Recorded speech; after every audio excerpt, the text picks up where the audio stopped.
Assalamualaikum warahmatullahi ta'ala wabarakatuh. Warahmatullahi wabarakatuh. Alhamdulillah, alhamdulillahilladzi amarna bil adli wal ihsan, wassalatu wassalamu ala khairil insan wa ala alihi wa sahbihi ila yaumil bayan. Allahumma salli ala sayyidina Muhammad wa ala ali sayyidina Muhammad. Rabbi israh li sadri wa yassir li amri wahlul 'uqdatam min lisani yafqahu qawli, amma ba'du. Alhamdulillah, pada malam hari ini saya diberikan kesempatan untuk bisa menyapa pemirsa setia JEK TV dimanapun kalian berada. Kemudian para tuan-tuan guru, para alim, para ulama cerdik pandai, tua-tua tengganai, yang besar dak saya himbau gelarnya dan yang kecil dak saya sebutkan namanya. Alhamdulillah, pada malam hari ini saya telah ditemani oleh para teman-teman dari SMK yang ada di Provinsi Jambi. Teman-teman yang ganteng-ganteng dan yang cantik-cantik, Masya Allah, luar biasa. Dan yang pasti yang soleh dan soleha, amin ya rabbal alamin. Mudah-mudahan pemirsa yang menonton tayangan ini diberikan oleh Allah Subhanahu wa ta'ala umur yang panjang, amin. Dimudahkan segala urusannya, berkah umurnya, berkah hidupnya, dan berkah segala apa yang dilakukannya. Yang pasti selalu berada pada jalan Allah Subhanahu wa ta'ala, yakni jalan yang diridhoi oleh Allah Subhanahu wa ta'ala. Baiklah pemirsa, pada malam hari ini kita akan membahas sebuah tema, yaitu pemuda yang diinginkan oleh Islam. Bagi teman-teman yang ingin bertanya terkait dengan tema kita pada malam hari ini, dipersilakan untuk bertanya, diskusi, tanya jawab, atau curhat tentang pengalaman teman-teman selama menjadi seorang pemuda sampai saat sekarang ini. Nah, nanti jikalau pertanyaan dari teman-teman, Taufik izin menjawab. Jikalau ada pertanyaan dari teman-teman yang belum bisa Taufik jawab, maka kita akan jadikan PR untuk pertemuan selanjutnya. Baiklah pemirsa, tema kita pada malam hari ini yaitu pemuda yang diinginkan oleh Islam. Silahkan kepada teman-teman yang ingin bertanya. Pak Ustadz, izin bertanya, bagaimana sih menjadi pemuda yang diinginkan Islam? Untuk menjadi pemuda yang diinginkan Islam, tentunya sosok seorang pemuda yang diinginkan oleh Islam adalah pemuda yang selalu takut kepada Allah. Pemuda yang selalu takut kepada Allah dan selalu mengingat Allah Subhanahu wa ta'ala, yakni pemuda yang takut kepada Allah dan yang selalu mengingat Allah Subhanahu wa ta'ala. Nah, dengan cara apa Ustaz untuk mengingat Allah dan takut kepada Allah? Yakni dengan cara dikatakan dalam Al-Quran surah Ali Imran ayat 102, ya ayyuhalladzina amanu taqullaha haqqa tuqatih wa la tamutunna illa wa antum muslimun. Bahwasanya bertakwalah kamu dengan sebenar-benarnya takwa. Takwa dalam arti kata menjauhi semua yang dilarang oleh Allah. Kita menjauhi semua yang dilarang oleh Allah, contohnya seperti melakukan sebuah dosa, maksiat, itu adalah sebuah larangan oleh Allah. Itu larangan dari Allah Subhanahu wa ta'ala. Nah, terus apa lagi? Selalu melakukan apa yang diperintahkan oleh Allah. Melakukan apa yang diperintahkan oleh Allah itu seperti apa Ustaz? Yakni selalu beribadah kepada Allah, mengerjakan sholat 5 waktu, mengerjakan sholat 5 waktu dan tepat waktu. Nah, pemuda zaman sekarang pandai-pandai pula kan. Kata pemuda zaman sekarang, kata Dilan, rindu itu berat, kamu gak akan kuat, biar aku saja, pret. Yang berat itu bukan rindu, tapi sholat 5 waktu dan tepat waktu, itu baru dikatakan berat. Nah, menjadi sosok seorang pemuda yang selalu mengingat Allah dan takut kepada Allah, bertakwa kepada Allah Subhanahu wa ta'ala dengan sebenar-benarnya takwa, maka itulah sosok pemuda yang diinginkan oleh Islam. Bang Ustadz, nih ada pertanyaan nih. Contoh untuk menjadi pemuda yang diinginkan Islam, apa saja yang harus kita lakukan? Untuk contoh menjadi pemuda, contoh menjadi seorang pemuda, tentunya kita semua ini adalah sosok pemuda kan. Karena dikatakan kalau kita membahas tentang sosok pemuda, Profesor Khalid Ahmad itu pernah berkata dalam artikelnya bahwa di abad ini, kata beliau, masalah sulit dalam mendidik generasi muda. Sulit untuk mendidik generasi muda. Kenapa dikatakan sulit? Pada saat ini generasi muda sudah terlena dengan dunia-dunia digital, perkembangan dunia. Nah, jadi sulit untuk mendidik generasi muda. Nah, contohnya apa yang harus kita lakukan? Kita boleh bermain HP. Kita boleh bermain HP. Ini kan contohnya, ini adalah dunia maya. Tapi ini adalah dunia maya ini. Contohnya itu seperti kita selalu beribadah kepada Allah tadi, mengerjakan sholat 5 waktu. Kita sholat 5 waktu tidak harus pakai pakaian rapi. Jadi kalau kita lagi di jalan kan kita cuman pakai pakaian apa yang kita pakai. Yang penting kita selalu meningkatkan ketakwaan kita kepada Allah. Seperti mengaji, ya itu juga seorang pemuda harus melakukan apa yang diperintahkan oleh Allah, mengaji, bersedekah. Itu adalah contoh untuk menjadi pemuda yang diinginkan oleh Islam. Mungkin itu. Oke, terima kasih Bang. Mana? Silakan. Nah Bang, ini kan tentang pakaian kalau sholat nih. Iya. Nah, kami kan sholat tuh pakaian dalaman, kayak pakaian dalam lah. Nah, terus ada ucapan kayak gambar Dracula apa kan. Apa sah gitu Bang kalau sholat?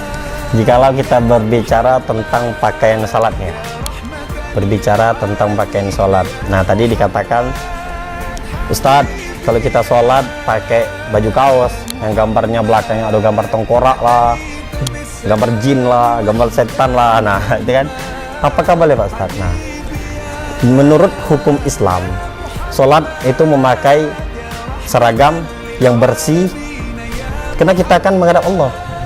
Gak mungkin kita memakai menghadap Allah, pakai ada gambar jin, padahal kita menghadap Allah.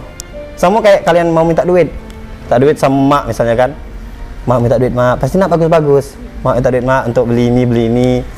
Nah, tapi kalau menghadap Allah kita masa pakai tengkorak, gambar tengkorak, padahal kita mau minta kepada Allah nih, minta pertolongan Allah, tapi kita tidak sopan kepada Allah. Bagaimana Allah mau mengabulkan apa yang kita minta, sedangkan kita tidak sopan kepada Allah? Apa hukumnya?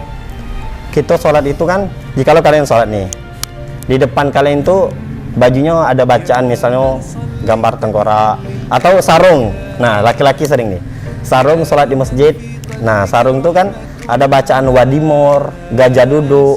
Nah, jikalau teman-teman pakai sarung yang bacaan gajahnya itu diperlihatkan, bacaan gajahnya itu diperlihatkan, maka orang makmum yang di belakang itu pasti kebaca, walaupun tidak sengaja pasti makmum belakang itu kebaca walaupun dalam hati. Nah, itu mengganggu kefokusan makmum yang lain.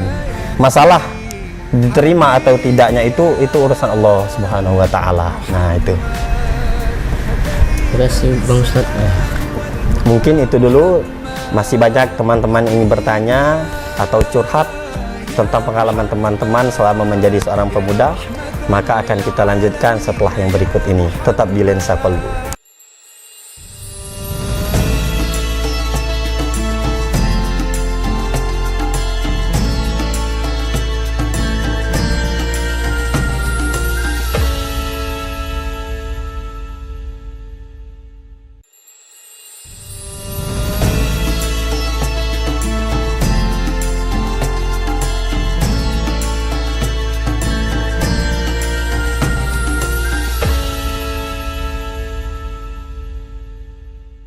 Baiklah pemirsa, masih bersama kami di program Lensa Kolbu. Sepertinya adik-adik yang ada di sini masih kebingungan, masih pada bertanya-tanya tentang tema kita pada malam hari ini, yaitu pemuda yang diinginkan oleh Islam. Silakan kepada adik-adik yang masih ingin bertanya. Bang, mau nanya nih Bang, tadi kan sudah ada pemuda yang bertakwa kan, ada lagi nggak selain bertakwa? Wah, cocok sekali pertanyaannya, sesuai gitu kan. Tadi kan sudah ada pemuda yang bertakwa, apakah masih ada lagi apa yang harus kita lakukan selain bertakwa gitu kan?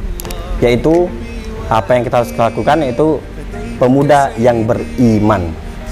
Jikalau kita berbicara ketakwaan, maka itu ada kaitannya dengan iman. Karena kata Rasulullah, al-imanu tasdiqum bil qalbi, iman itu yakni membenarkan dalam hati. Apabila hati yakin dan seyakin-yakinnya, wa iqrarum bil lisan, maka mengikrarkan dengan lisan. Apabila hati dan lisan kita sepakat untuk mengikrarkan keimanan, maka wa amalum bil arkan, maka mengamalkan dengan anggota tubuh. Seluruh anggota tubuh kita ini ikut tunduk dan patuh kepada Allah. Nah, yang iman yang itu yakni membenarkan dalam hati. Hati kita ini harus yakin dengan iman. Kita ini punya dak si iman gitu. Seorang pemuda, kita ini punya dak si iman sebagai seorang pemuda. Kita pemuda ini pemuda gaul loh gitu nah. Punya dak si iman dalam hati kita. Jika hati kita sudah merasa, oh, aku ini punya iman loh gitu nah. Aku ini punya iman, maka wa iqrarum bil lisan, maka kita ikrarkan dengan lisan. Ikrarkan dengan lisan itu seperti apa? Seperti kita mengaji, sholat kan membaca ayat-ayat sholat, membaca rukun-rukun sholat. Nah, itu kan mengikrarkan dengan lisan. Kemudian setelah hati dan lisan ini sepakat untuk mengikrarkan keimanan, wa amalum bil arkan, maka mengamalkan dengan anggota tubuh. Seluruh anggota tubuh ini ikut tunduk dan patuh kepada Allah. Nah, seluruh anggota tubuh loh. Seluruh anggota tubuh itu dari ujung rambut sampai ke ujung kaki itu adalah anggota tubuh kita. Berarti seluruh anggota tubuh kita ini tunduk kepada Allah, patuh kepada Allah, patuh apa yang diperintahkan oleh Allah. Nah, patuh yang diperintahkan oleh Allah itu patuh yang seperti apa gitu. Nah, semua anggota tubuh kita tunduk patuh kepada Allah. Yang kayak mana Ustaz? Kan? Seperti kita berpakaian menutup aurat, itu kan termasuk patuh terhadap seluruh anggota tubuh kita. Nah, itu jikalau kita membahas tentang iman. Atau masih ada pertanyaan lain, silakan kepada teman-teman.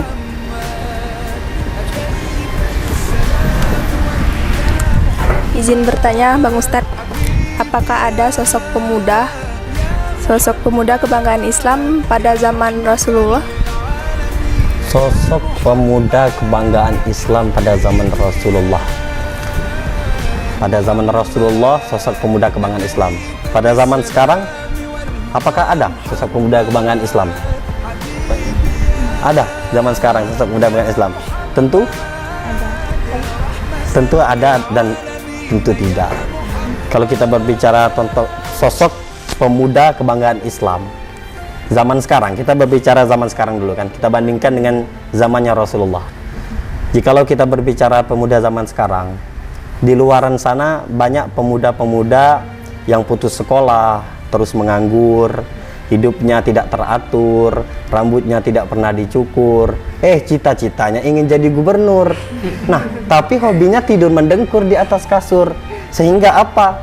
Bukan jadi gubernur, malah jadi penganggur yang hidupnya jatuh tersungkur dari dunia sampai ke alam kubur. Nah, itu pemuda zaman sekarang. Nah, masih banyak pemuda zaman sekarang, contohnya pemuda zaman sekarang jikalau kita lihat terlena dengan judi online, betul? Pengalaman.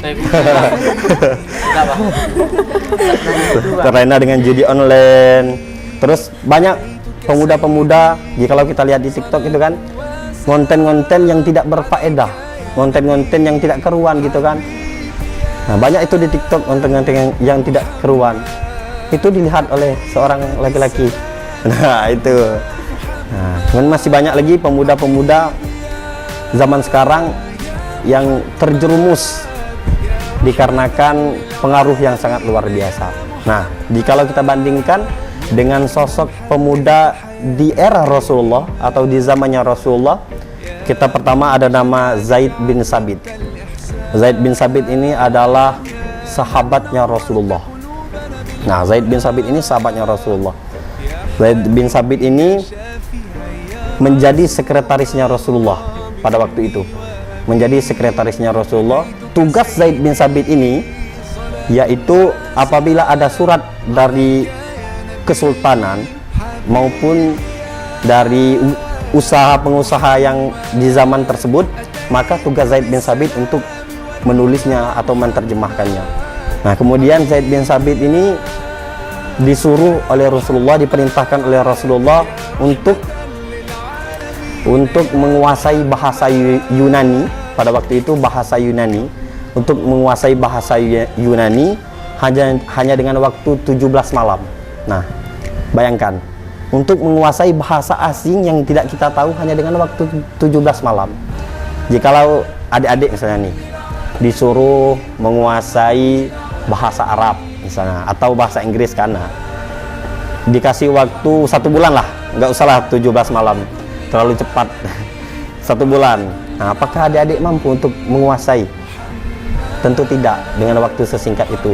Tapi Zaid bin Sabit ini mampu menguasai bahasa tersebut hanya dengan 17 malam, sehingga ia menjadi penterjemah Rasulullah SAW, menjadi penterjemah dalam bahasa Yunani. Nah, kemudian nama yang kedua ada namanya Muhammad Al-Fatih. Muhammad Al-Fatih. Muhammad Al-Fatih ini berhasil menaklukkan Konstantinopel. Nah, teman-teman tahu nggak apa itu Konstantinopel? Konstantinopel ini adalah sebuah kota besar di era timur sana. Nah, itu ditaklukkan oleh Rasulullah, ditaklukkan oleh Muhammad Al-Fatih. Nah, Muhammad Al-Fatih ini berhasil menaklukkan kota tersebut, sehingga ia menjadi pemuda kebanggaan Islam pada zaman Rasulullah. Muhammad Al-Fatih itu berada pada umur 22 tahun pada waktu itu. Dia berhasil menaklukkan Konstantinopel. Kemudian ada nama yang ketiga, Attab bin Usaid. Attab bin Usaid. Attab bin Usaid ini diangkat oleh Rasulullah menjadi gubernur Mekah. Diangkat oleh Rasulullah menjadi gubernur Mekah. Nah, jikalau kita lihat pemuda zaman sekarang, apakah ada pemuda pada umur 18 tahun diangkat oleh Rasulullah menjadi gubernur? Nah, nggak ada kan pemuda yang diangkat menjadi gubernur pada umur 18 tahun. Nah, Attab bin Usaid tersebut diangkat menjadi gubernur pada umur 18 tahun. Nah, bayangkan, kalian umur berapa? 17 semua ya? 17 semua. 1 tahun lagi menjadi gubernur. 18. Nah, jikalau kalian umur 17 nih, kalian diangkat menjadi gubernur, yakin kalian menjadi gubernur? Enggak. Nah, tapi Attab bin Usaid, dia yakin untuk menjadi gubernur pada umur 18 tahun, gubernur Mekah pada waktu itu, diangkat oleh Rasulullah. Nah, itulah sosok pemuda kebanggaan Islam pada zaman Rasulullah. Masih ada yang ingin ditanya atau masih kebingungan? Silakan. Nah, Bang Ustadz, kalau pemuda sekarang kan sering tuh nongkrong gitu kan. Nah, kita nih sebagai pemuda yang diinginkan Islam udah mau taat, menaati perintah Allah. Tapi ada tuh teman yang ganggu gitu, ngomong kayak soalim lu gitu. Terus cara menanggapinya gimana, Bang Ustadz? Gitu ya. Wah, bagus sekali ya pertanyaannya terkait tentang pemuda zaman sekarang. Nah, tadi kan pertanyaannya, kita nih mau taat, tapi ada kawan-kawan kita yang kadang ngapain sih, misal waktu sholat nih, ngapain sih sholat alainya, nah kan kayak gitu mulai zaman sekarang. Nah, itu tergantung dengan diri kita sendiri, tergantung dengan diri kita sendiri. Masa kita ingin taat kepada Allah tapi kita mengikuti apa yang kawan kita ucapkan? Nah, kita kan taat kan tergantung dengan diri sendiri. Tadi kan kita sudah berbicara tentang ketakwaan dan keimanan. Keimanan tadi itu membenarkan dalam hati. Nah, hati kita sudah benar, maka kita ikuti apa yang hati kita inginkan. Nah, seperti itu. Apakah masih ingin ditanya? Masih banyak ya yang ingin bertanya. Maka pemirsa, kita lanjutkan setelah yang berikut ini. Tetap di Lensa Kolbu.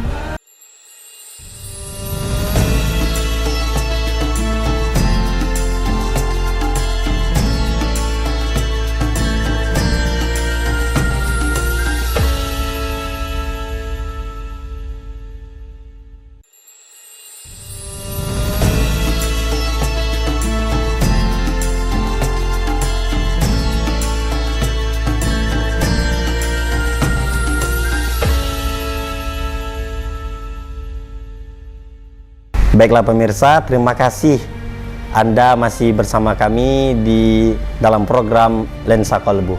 terkait dengan tema kita pada malam hari ini, yaitu sosok pemuda yang diinginkan oleh Islam. Nah, bagi teman-teman yang masih kebingungan nih tentang pemuda yang diinginkan oleh Islam, silakan bertanya kepada teman-teman.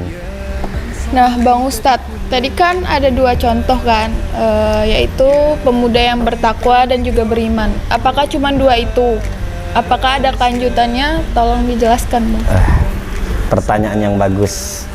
Ini kan tadi pemuda yang beriman dan pemuda yang bertakwa. Tentu tidak cukup untuk menjadi sosok pemuda yang diinginkan oleh Islam. Tentu tidak cukup. Apalagi yang harus kita lakukan, Ustadz? Yaitu sosok pemuda yang harus kita lakukan itu pemuda yang kuat. Kuat, pemuda yang kuat. Kuat dalam artian seperti apa?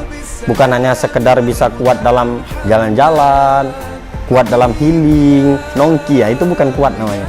Kuat yang dimaksud dalam Islam adalah qalat ihdahuma ya abatistajir inna khaira man istajartal qawiyul amin.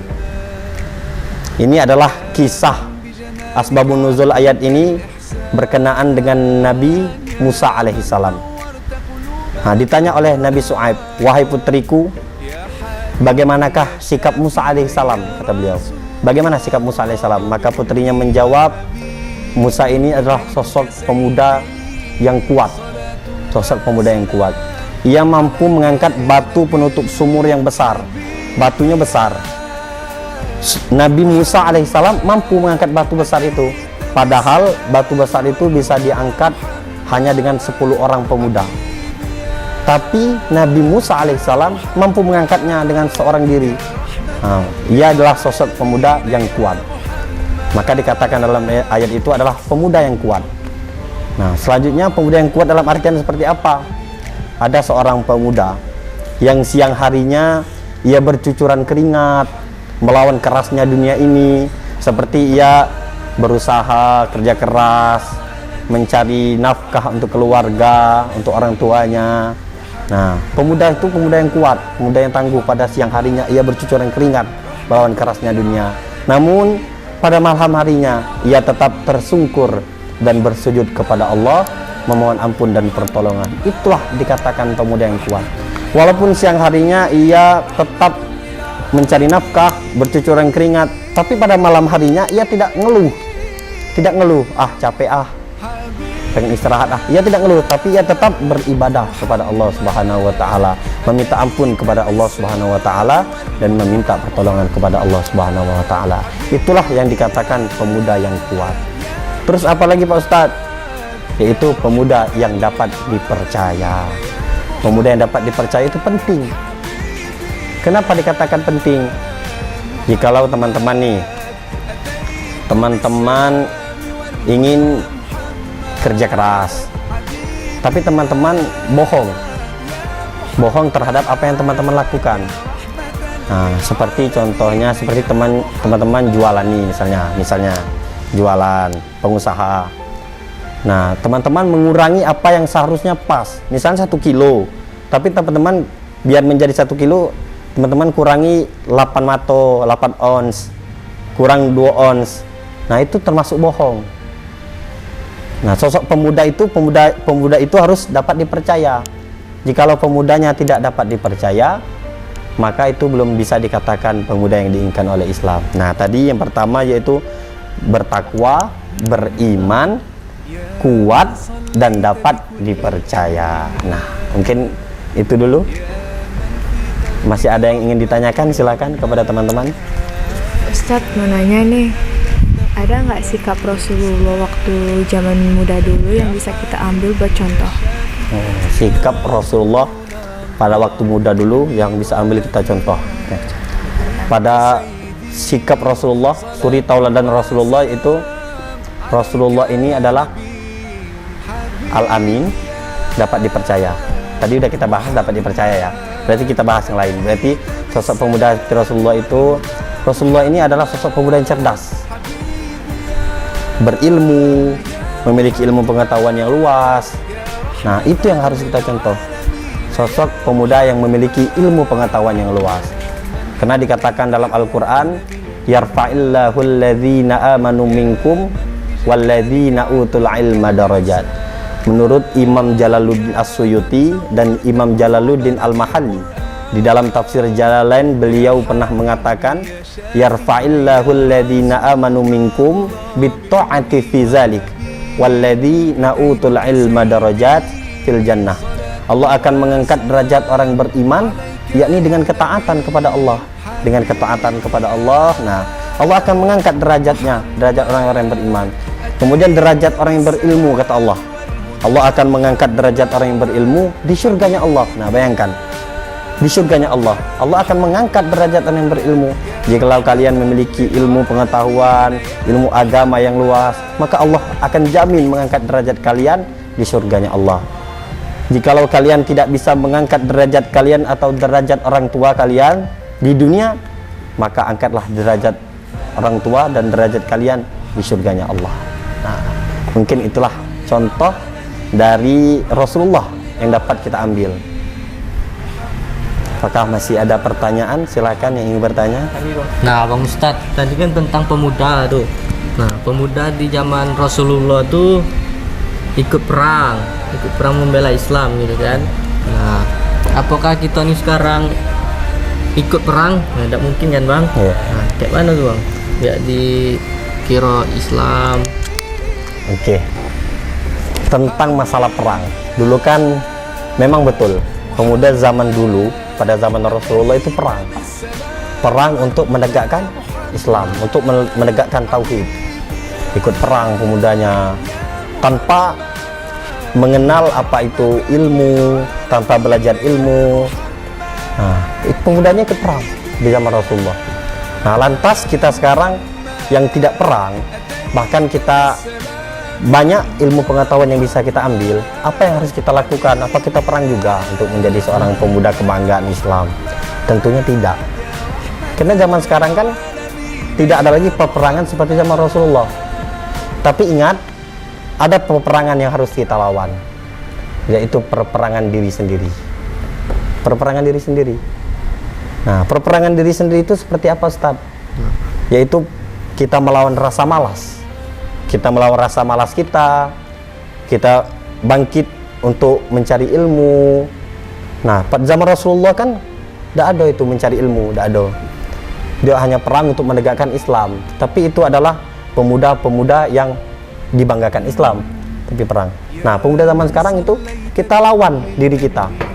Rasa malas yang kita rasakan itu kita lawan untuk menjadi pemuda yang diinginkan Islam. Kemudian apa?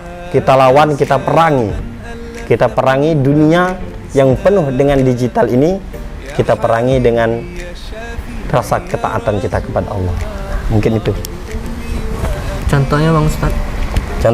Contohnya seperti kita kan perang nih. Dulu kan orang perang. Nah, zaman sekarang perangnya itu seperti apa? Itu tadi, perang dalam mencari ilmu pengetahuan. Seperti kalian kan masih SMK. Tentunya kadar keimanan kalian untuk mencari ilmu turun naik untuk mencari ilmu. Kadang aku pengen sekolah nih, udah semangat nih dari rumah pengen sekolah. Sampai di tengah perjalanan, warnet buka nih. Nah, gitu kan. Warnet buka nih. Nanti aja dulu warnet dulu kita kan. Nah, itu kan kadar keimanan. Nah, itu yang harus kita perangi. Rasa syahwat kita. Kita pengen ini pengen belajar. Tapi pas di perjalanan berubah. Nah, itu yang harus kita perangi. Mungkin itu.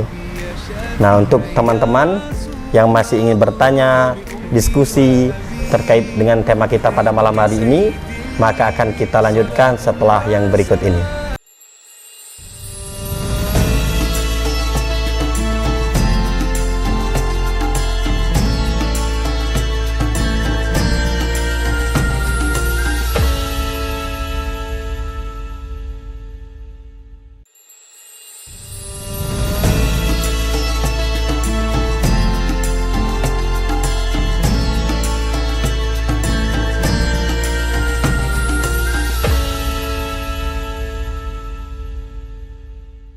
Baiklah pemirsa, terima kasih masih bersama kami di program Lensa Kolbu. Nah, di segmen terakhir ini masih kita berdiskusi, tanya jawab, sharing bareng. Nah, yang kepada teman-teman yang masih ingin bertanya terkait dengan tema kita, yaitu sosok pemuda yang diinginkan oleh Islam. Silahkan kepada teman-teman. Saya Pak Ustadz. Nah sekarang kan udah zaman pakai circle-circlean tuh, untuk ngajakin teman biar sama-sama beriman gimana gitu. Biar jadi lebih baik gitu. Ah. Ya. Oke, terkait dengan pertanyaan circle gitu ya. Circle zaman sekarang nih macam-macam. Ada yang circle kapak merah, kapak hijau, naga hitam, naga putih, kayak itu circle. Nah itu namanya circle kan, pertemanan gitu. Nah bagaimana cara mengajak teman kita untuk tetap beribadah kepada Allah, selalu mengingat Allah walaupun di saat kita lagi nongkrong misalnya kan, nah gitu. Lagi saat sekarang kayak gini, waktunya sholat kita sholat gitu kan. Nah bagaimana cara ngajaknya Pak Ustadz biar nggak tersinggung temannya gitu, biar tidak dijauhi teman gitu kan. Nah, caranya kata Allah, ajaklah seseorang dengan hikmah dan pengajaran yang baik. Nah itu kata Allah. Ngajaknya seperti apa? Kita mengajak, pertama kita dakwah itu ada 3. Ini kan juga termasuk dakwah. Dakwah ini mengajak, menasehati, itu termasuk dakwah. Baik itu menasehati sama adik kita di rumah, sama kakak kita di rumah, itu termasuk dakwah. Dakwah itu ada 3. Dakwah bil lisan, dakwah bil qalam, dakwah bil hal. Bil lisan ini dakwah dengan perkataan. Dakwah dengan perkataan. Kita mengajak seseorang, mendakwai seseorang dengan perkataan. Ayo kita salat bentar yuk, kena udah azan. Nah itu termasuk dakwah. Dakwah bil lisan. Dakwah bil qalam itu seperti apa? Seperti kita misalnya menulis di snap WA atau snap IG tentang misalnya kita hari ini posting ketaatan kepada Allah. Nah terus kita besoknya kita posting lagi beriman kepada Allah. Pemuda yang taat itu pemuda seperti ini loh, pemuda yang beriman loh. Nah, itu juga termasuk dakwah. Dakwah bil qalam itu juga termasuk mengajak. Kemudian dakwah bil hal, dakwah dengan perbuatan. Dakwah dengan perbuatan itu seperti apa? Seperti tadi kita lagi nongkrong nih, orang udah azan, kita mencontohkan, kita berangkat dulu. Jadi kan kita udah ngajak nih, ayo sholat yuk teman, kawan, geng kapak merah gitu kan. Ayo kita sholat dulu geng kapak merah gitu kan. Sholat dulu kita, kena udah azan. Nah sholat dulu kita. Jikalau ada yang nggak mau, nanti ajalah, masih panjang kok waktunya Ustaz. Segitu kan, masih panjang misalnya. Nah itu jikalau dia bilang seperti itu, udah kita tinggalkan, karena kita sudah mengajak, kita sudah mendakwai. Tinggalkan, kita pergi sholat dulu. Setelah kita sholat, masih nongkrong nih posisinya, azan lagi, nggak usah kita suruh lagi, maka kita lakukan dengan contoh, dengan perbuatan kita. Itulah dakwah bil hal, dengan perbuatan kita. Nah seperti itu. Masih ada yang ingin bertanya? Nah Bang Ustadz, cara pertahankan taat beriman kepada Allah itu gimana? Oh, pertanyaannya seperti taat beriman gitu kan? Bagaimana cara kita mempertahankan kadar keimanan kita kepada Allah, kadar ketakwaan kita kepada Allah? Bagaimana cara kita mempertahankannya gitu kan? Nah, tentunya kita ingin mempertahankan sesuatu pasti dengan niat yang baik. Kalau kita niat kita sudah ingin mempertahankan, sama dengan ki namanya, ki. Mempertahankan seorang wanita misalnya kan, tentu dengan niat, aku nggak mau selingkuh gitu kan, nah gitu, misalnya gitu, misalnya itu. Nah kayak itu juga niat, karena awalnya itu innamal a'malu bin niat. Semua perbuatan yang akan kita lakukan itu diawali dengan niat. Jika niat kita baik, sudah kita ingin mempertahankan kadar ketakwaan, kadar keimanan. Nah, niat dulu. Tapi jikalau telah berjalannya, ternyata iman kita kendor juga, takwa kita kendor juga, taat kita kendor juga. Itu sudah hal biasa selaku manusia. Apalagi kita seorang pemuda, kadar keimanan kita ini kadang turun naik sama juga. Pak Ustadz juga seperti itu. Kadang turun naik juga kadar keimanannya itu. Yang penting kita niat yang baik, niat karena Allah Subhanahu wa taala untuk taat kepada Allah. Nah, itulah caranya. Masih ingin ditanyakan, apakah masih ada ingin bertanya? Nanya Bang Ustadz, kita kan pemuda di akhir zaman Pak Ustadz, di mana banyak sekali pemuda zaman sekarang yang mabuk-mabukan, merokok, bahkan sampai ada yang narkoba nih Pak Ustadz. Gimana sih cara kita untuk menghindarinya? tentang pemuda akhir zaman. Ceritanya pemuda akhir zaman, pemuda zaman now gitu kan, pemuda generasi Z. Pemuda yang gaulnya kelewatan, ikut mabuk-mabukan, terlena dengan judi online. Itu kan tren-tren barat. Pemuda kita zaman sekarang ini terlena dengan tren tersebut. Ketika orang barat berjudi, remaja dan pemuda kita terlena dengan gaplek dan remi. Ketika orang barat terlena dengan minuman keras, remaja dan pemuda kita terlena dengan budaya mabuk-mabukan. Cara mengatasi pemuda yang seperti itu gitu kan, mengatasi pemuda yang seperti itu supaya tidak terpengaruh. Supaya tidak terpengaruh dengan hal-hal yang seperti itu, kita pilih kawan, kita pilih teman, kita pilih pergaulan, kita pilih circle tadi. Jangan sampai salah circle. Karena jikalau kita berteman dengan orang yang taat, maka kita akan taat. Jikalau kita berteman dengan orang yang rajin ibadah, maka kita akan rajin ibadah. Jikalau kita berteman dengan orang mempunyai ilmu pengetahuan yang banyak, maka kita ikut tertular dengan ilmu pengetahuan yang banyak. Nah, itu. Pilih kawan kita. Pilih kawan dengan sebaik-baik mungkin. Itulah pemirsa, sudah panjang lebar rasanya kita membahas tentang sosok pemuda yang diinginkan oleh Islam.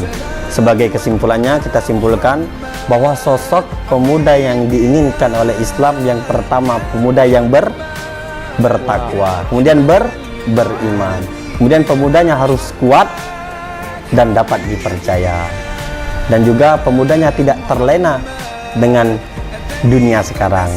Nah, seperti itulah kesimpulan kita pada malam hari ini. Semoga kita bisa berusaha menjadi pemuda yang tetap taat kepada Allah Subhanahu wa taala. Untuk pemuda-pemuda yang di rumah, jangan lupa untuk tetap beribadah kepada Allah, taat kepada Allah Subhanahu wa taala, dan menjadi pemuda yang keren, yaitu pemuda yang dibanggakan oleh Islam. Tetap bersatu padu walaupun berbeda pandangan. Bak kata seloko adat Jambi, biduk sebiduk selantai samo, anggo-anggo bunyi pun samo, segendang sekemano, sebiduk sepeculang. Tetap bersatu walaupun berbeda pandangan, dengan moto fastabiqul khairat, berlomba-lomba dalam kebaikan. Karena Rasulullah Shallallahu Alaihi Wasallam bersabda, khairun nas anfa'uhum linnas, sebaik-baik manusia ialah yang bermanfaat bagi manusia lainnya. Saya Taufikur Rahman beserta teman-teman yang ada di sini beserta kru yang bertugas pada malam hari ini pamit undur diri. Wassalamualaikum warahmatullahi wabarakatuh. Rasulullah bi ummi wa abi fadaituka sayyidi salatun wa salam alayka ya nabi habibi ya Muhammad